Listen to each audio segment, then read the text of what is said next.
খুবই খারাপ সময়ের মধ্য দিয়ে যাচ্ছে ভারতের অর্থনীতি। সর্বকালের সর্বনিম্নে নেমেছে দেশটির মুদ্রার মান।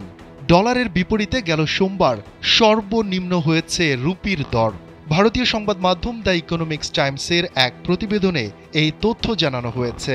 পূর্বাভাস ছিল চলতি অর্থ বছরের জুলাই সেপ্টেম্বরে প্রবৃদ্ধি 6% বেশি হবে, অথচ হয়েছে 5.4% হারে, যা 18 মাসের সর্বনিম্ন।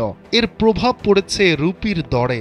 এএনজেড এর অর্থনীতিবিদ ও বাজার বিশ্লেষক ধীরাজ নিম বলেন, ভারতের দুর্বল জিডিপি প্রবৃদ্ধি বিনিয়োগকারীদের আস্থা কমাতে পারে। অন্যদিকে সাম্প্রতিক আরবিআইয়ের বৈদেশিক মুদ্রার রিজার্ভ কমাও রুপির পতনকে ত্বরান্বিত করছে।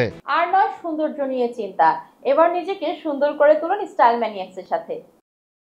এদিকে টানা 8 সপ্তাহ ধরে ভারতের বৈদেশিক মুদ্রার রিজার্ভ কমেছে বলেও প্রতিবেদনে জানিয়েছে বার্তা সংস্থা রয়টার্স। রুপির ধারাবাহিক এই দরপতনকে ব্যবসায়ীরা উদ্বেগজনক বলছেন। কয়েক মাস ধরেই রুপির দর রুখতে বাজারে হস্তক্ষেপ করছে আরবিআই। রুপির দরপতনের সঙ্গে সঙ্গে সাধারণ মানুষেরও দুর্ভোগ বাড়ছে। আমদানি রফতানি থেকে শুরু করে বিদেশে পড়াশোনা করা শিক্ষার্থীদের সকলেই প্রভাবিত হচ্ছেন। বিশ্লেষকরা বলছেন, রুপির দরপতনের খেসারত ভোগ করতে হবে সাধারণ গ্রাহকদেরই।